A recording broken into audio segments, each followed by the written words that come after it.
Welcome to Transformative Principle, where I help you stop putting out fires and start leading. I'm your host, Jethro Jones. You can follow me on Twitter at Jethro Jones.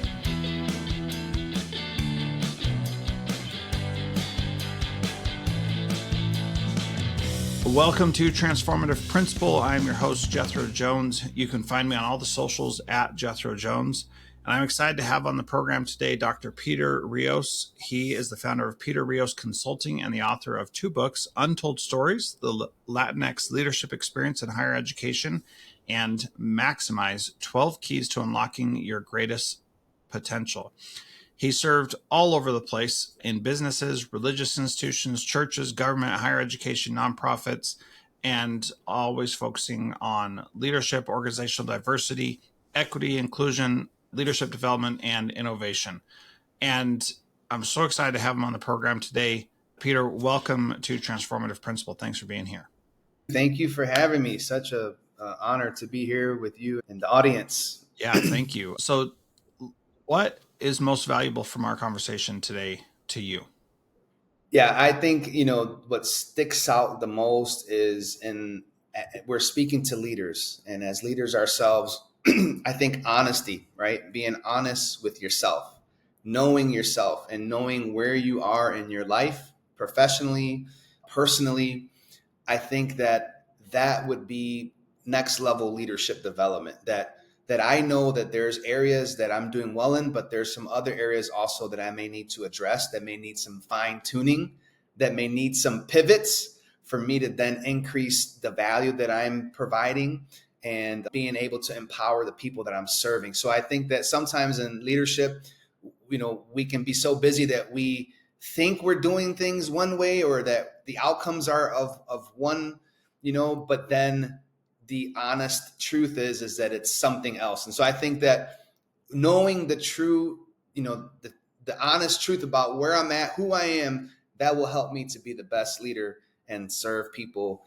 And I think that it's a win-win situation. Well, what I think is so valuable is the key to how to get honest with yourself, which you say is through journaling. And so we're going to talk about that and your experience with journaling that led to your book, Maximize, which I think is so powerful and exactly the reason why we should journal, to reach our greatest potential by listening when we get ideas and impressions and thoughts about how we should live our lives. I think that's incredibly powerful. So we're going to have my interview here with Dr. Peter Rios in just a moment.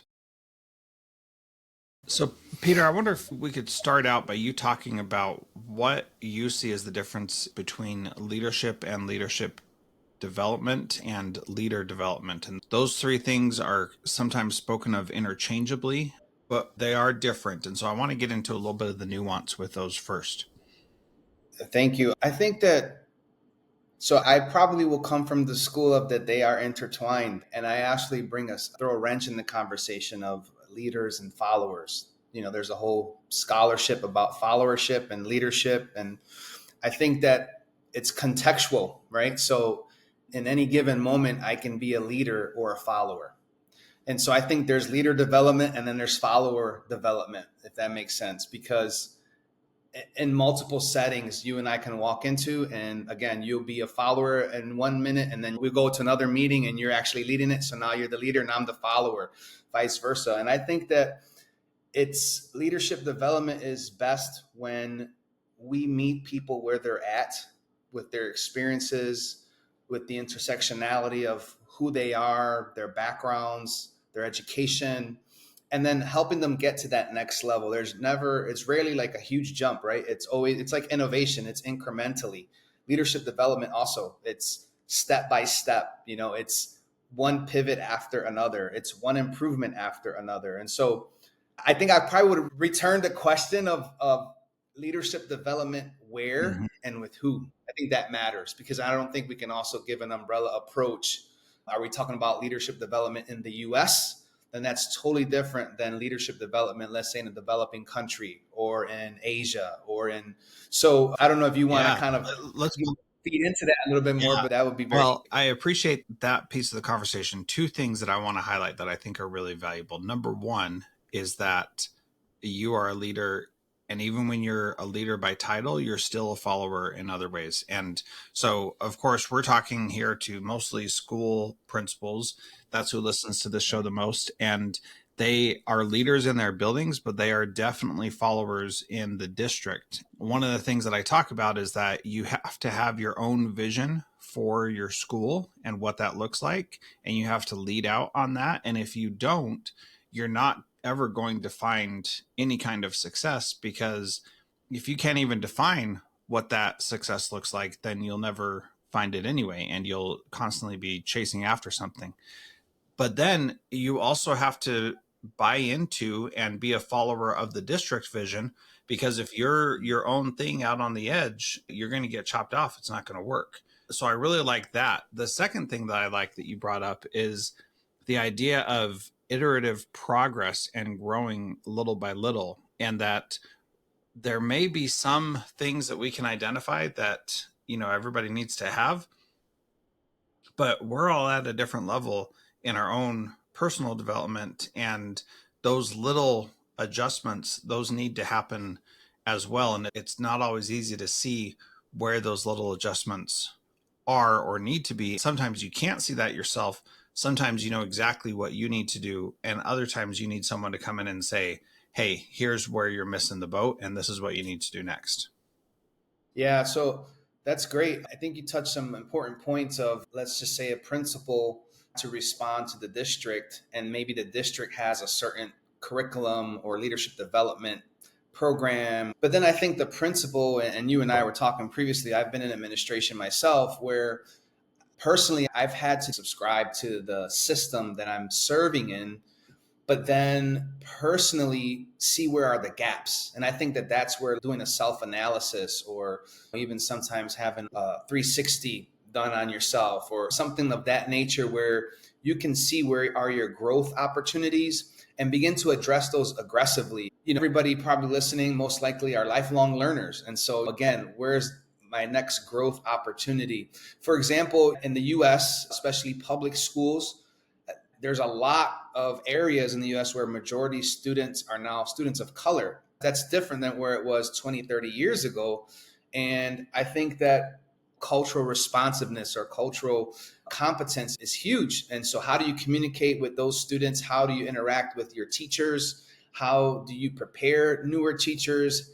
How do you have teachers help coach other teachers? How do you navigate parenting meetings and these types of things where socioeconomic status is diverse? There may be language challenges, definitely some cultural things that may be different. So I think that those are all leadership opportunities in which it's really enriching, because you grow yourself and you get to expand and you get to develop in a way that really enriches you, but it also enriches the people you're serving. So, on that point, let's talk about the helping others in just a moment. But first, let's talk about how to find out where your gaps are, and how you know when your gaps are actually gaps or the things that make you really excellent. So, for example, I was reading a book or an article, I can't remember. I read a lot, and so things get lost. And I don't remember the source on this, but it essentially said something to the effect of, if you have ADHD, then in a certain profession, it is a superpower, and in another profession, it is a major liability. And so, how do you, as a leader, know what kinds of things are gaps and what kinds of things are actually your superpowers? And let me give another example to help clarify that. So, for example, empathy could be a superpower, or it could be a major gap, depending on the kinds of things that you need to do. And most everybody says empathy is a great thing and we need to have it. But when you need to make difficult decisions and you need to choose what is right for the greater good, then you can't get blinded by the empathy that you have for certain people. And sometimes you need to make the hard choices to do what is actually right. And the empathy sometimes is not in the right place. And so people can use that as either, I have empathy and therefore I'm great, or I have empathy and therefore everybody walks all over me. And you'd probably say those are two different things. They're not both empathy, but we define them both as empathy. So where would you say that, and how do you define and determine if something is a gap or something is really a beneficial thing that, it's actually good that you don't care about people because you can just make the right decision? I would never, side with it's not. I mean, we're in the people I business, so know. you have to care about people. I know that.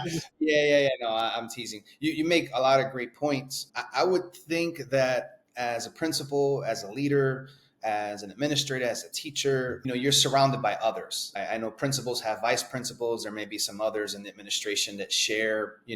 I would encourage that. I know a lot of sometimes school systems, even in higher education, there's different organizational structures, but I like the shared power, the shared responsibility and leadership. I know that sometimes the buck stops with one person. However, having a team, having that soundboard, people that you can wrestle ideas with, that way you don't feel like you're just on an island all by yourself leading and you're blind. You're leading blindly. I think that's one. So I would leverage the people that are around me. Number two, again, I think that we need to know who we are. And you know what? Who I was 5 years ago, I'm not necessarily who I am today. And so, I need to constantly, and I practice this and I teach this and I coach this, like meditation daily, self reflection, daily reflection. All of these pieces are crucial for leadership today, especially in such a, what they call VUCA, right? The VUCA, the context, and it's so fast paced, so many moving things going, moving parts going on around us. So I think we need to be very self-centered and know who we are. I think that from that, like I said earlier, having a 360 evaluation done, I had one done maybe 4 years ago when I was a vice president of a university, and it was very helpful. I thought I was doing really great in one area, and like you said, some people responded like, "Yeah, that area what is not necessarily needed. We really need you over here." And so that helped me to be open to ask questions as a leader. And Beeve mentioned empathy. And I know that this word also gets kicked around. And in some contexts, it may be looked high or low on. Vulnerability, transparency, accountability, all those pieces I think will help to leverage the people who we serve, but also like, as you said, the superpowers that we have, right? Where, for example, I'm an extrovert. I know that. And one of my gifts, my talents is communication. So I can meet a stranger, I can speak with anyone fairly easy. Some people that's nerve-wracking. Don't put them in that type of setting. So as a leader, you need to know that about yourself, because those are just good habits to lead and serve from. So on that note, so there are, I think introversion, extroversion is probably better than my empathy example. You can be a leader and be an introvert or an extrovert. Either one is appropriate. Exactly. And you can manage all of that stuff. Even if you have to get up and give speeches in front of people, that may be terrifying to you if you have a certain personality, but you can still do it and be successful. But I want to talk about that idea of how that, when you should change those things and when you should dig into them. Okay, so let's talk a little bit more about the introversion, extroversion, for example. Some people may feel like, oh, I'm not very extroverted, so I need to do more of that stuff.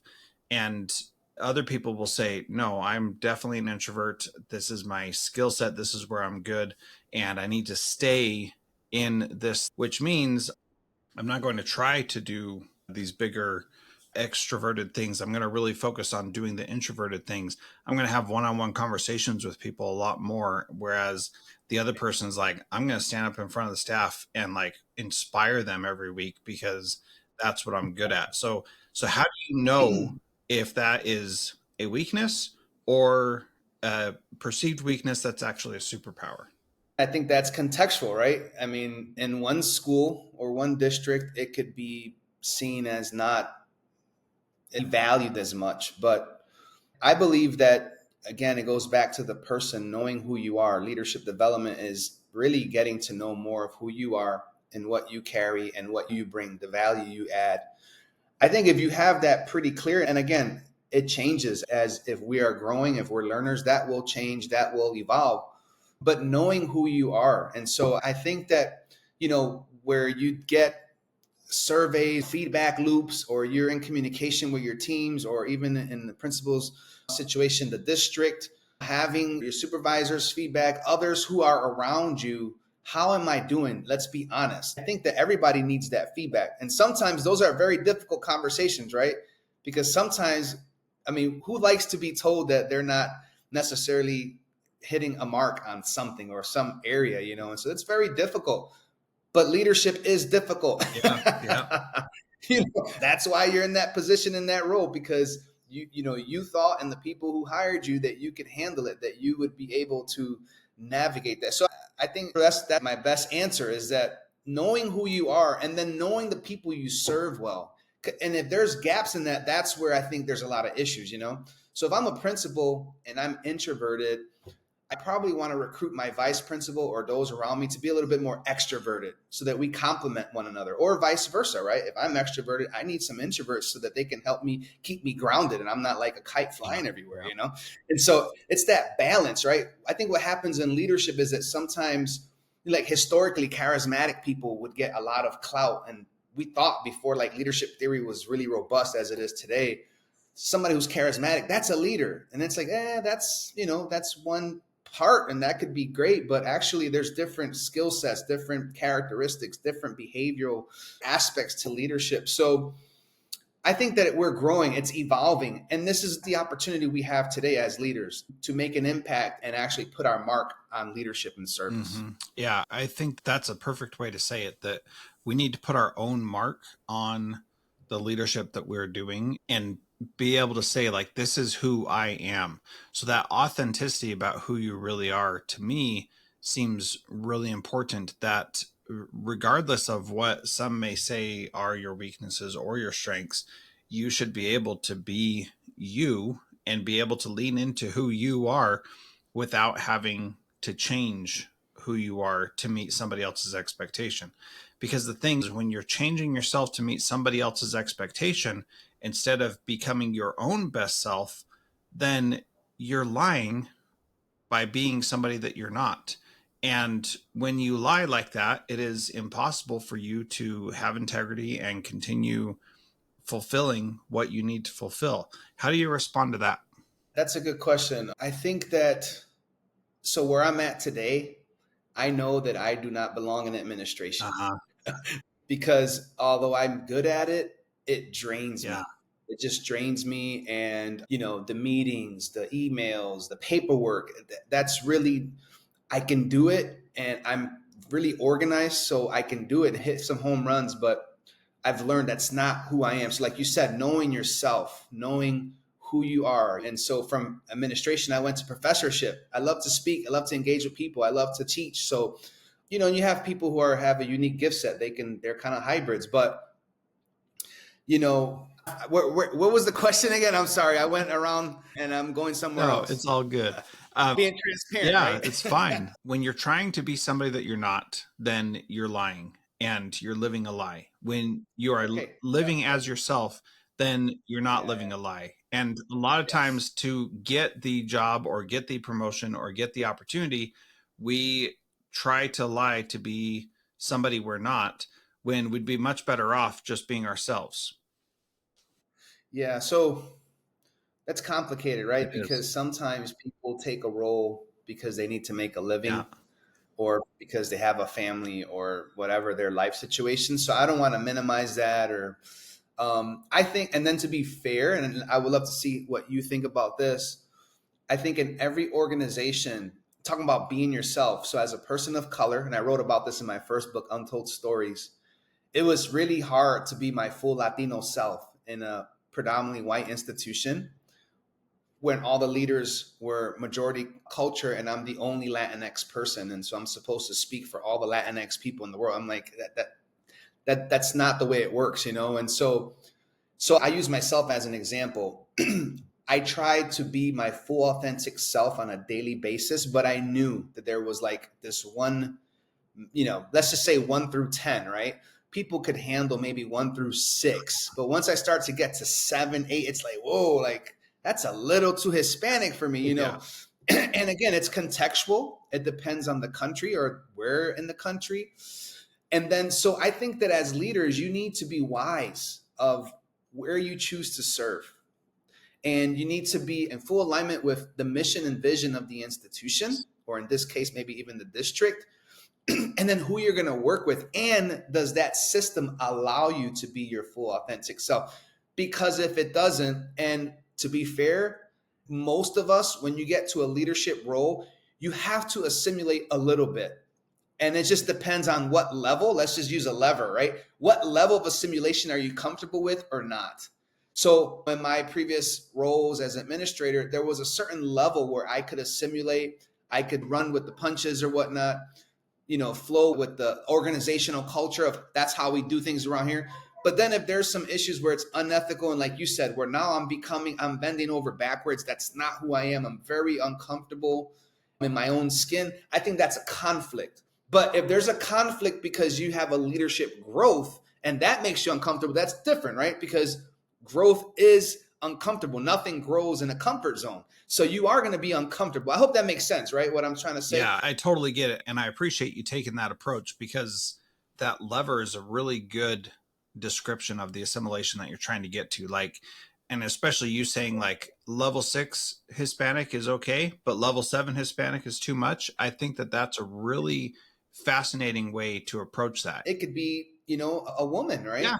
A female in an organization that's majority men led. And it's like, hey, 5 female, okay. Or even like the assumption that, women are emotional, which is obviously that's not correct. Some people still, ascribe to some of these antiquated, characteristics. But so that person, that woman leader needs to then decide, is this context going to be healthy for me or toxic, And I think that's where the tension is at. And that intersection is where I think you're talking about, am I living a lie, or is this a growth opportunity for me to evolve as a better leader? Yes, exactly. And I think that it is less of a you're a liar and you are living with integrity. Those are the extremes that I set up intentionally to push us to develop these thoughts more. But really, it is like a lever. And so it's funny you inserted that piece there, because I was thinking the exact same thing. You said Hispanic in your original thing, but you can have that lever be anything about you: introversion, extroversion, your Christianity or not, your agnosticism or not, whatever it is, whatever the thing is that you are defining yourself with.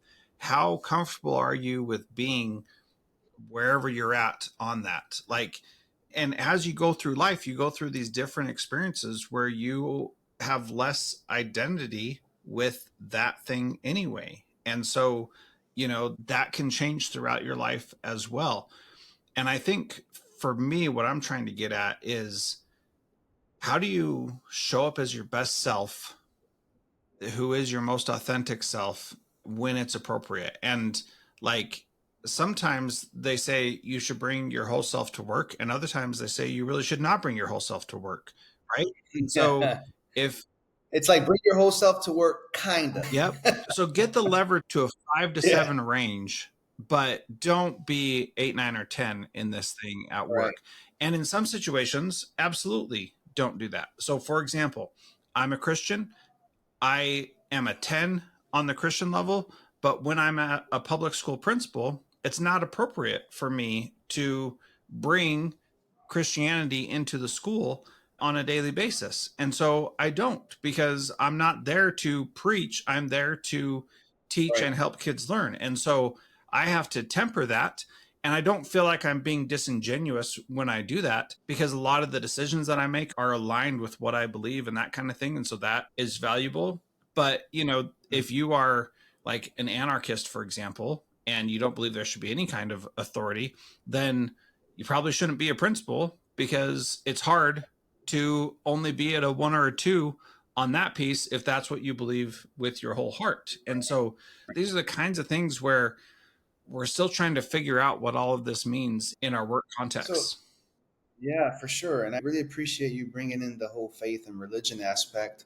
I'm a person of faith also, and I'm also learning that, lead with the values of my faith and serve through the values of my faith. But think about like the person, in leadership, there's levels to this, right? So it's like as you're growing, and I think even as you're, people get experiences and you should be maturing. And for me, like I mentioned earlier, like I know I don't belong in an administrative role, and I've made peace with that. And I still get offers. I still get invitations to apply to here. And I'm like, no, thank you. Before I'm like, oh, this is great. Let me see what happens. And it's like, so I have grown in that respect of I at least know where I am not supposed to be.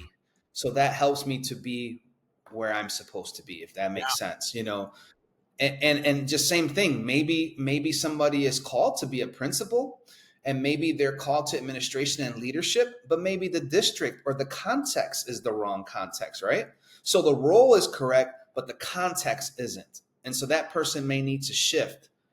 And so I think that's where you're looking at for that intersection, that sweet spot of where you can be almost your full authentic self, because if we're honest, nobody can necessarily just be like who you are when you're at home, when you're just chilling on your sofa or something. That's a little different than a professional context, right? But where you can be yourself, the context where the context embraces you, where you also feel that you are empowering or serving the context fully, and where you're achieving your goals, and your benchmarks, you're making it happen. I think that's a good intersection to be in, and sometimes that takes time to get to that. Oh, absolutely. And I went to a school district that I thought was exactly the right context for me.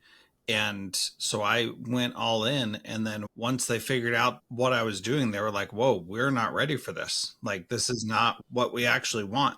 And it was really interesting to me because I wasn't hiding anything. I was like, this is who I am and this is what I'm going to do. And I think they were just shocked that I actually went and did those things that I said I was going to do, because everybody, in my opinion, says what they think the other person wants to hear in a job interview.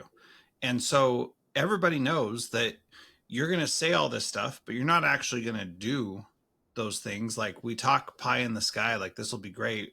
Everything's all rosy and bubbly because there's no accountability there. But then when you actually go and do those things, then it can be really challenging, because it's like we said in the interview, like we were all just dreaming. I didn't know you were serious about that. and that's a real issue. So Yeah. I want to talk about your book, Maximize. But before we get there, you mentioned reflecting, and we didn't really talk about that.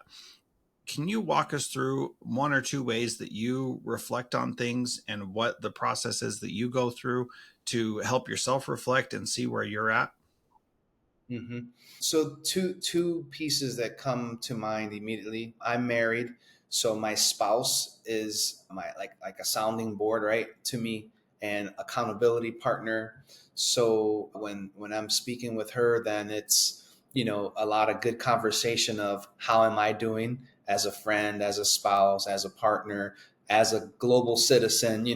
Those things. I think that her feedback is amazing, and so I could go all day on that, but I think that maybe not all the listeners have a partner, so let's land on this one, which is I picked up the discipline of journaling a few years ago. I off and on, and I'm not perfect with it. I'm not by any means, like the self-reflection practitioner, leadership expert, but I have done it often, and I have already like filled up several journals in the last 3 years, and they're in my library, and what I usually would do is, because every day I wake up and I'm in prayer, I'm reflecting, I'm reading, and then I journal thoughts that I have, things that I have done the day before, how my week has been, things I'm looking forward to, ideas. I have tons of book ideas in my journal that probably I'm never going to get to, but some of them I may, different topics for videos, for conference talks. It's a multifaceted way for me to get all my thoughts down. I believe what Jim Rohn used to say, that whatever is written, you don't forget, And so everything that's written in there, I have access to. And either on a weekly or bi-weekly basis, I'll go back and I'll look at every day and see what stands out. Some people use it to journal, put their dreams in there. Sometimes, people believe that, they're getting messages through dreams, or they're like these revelations.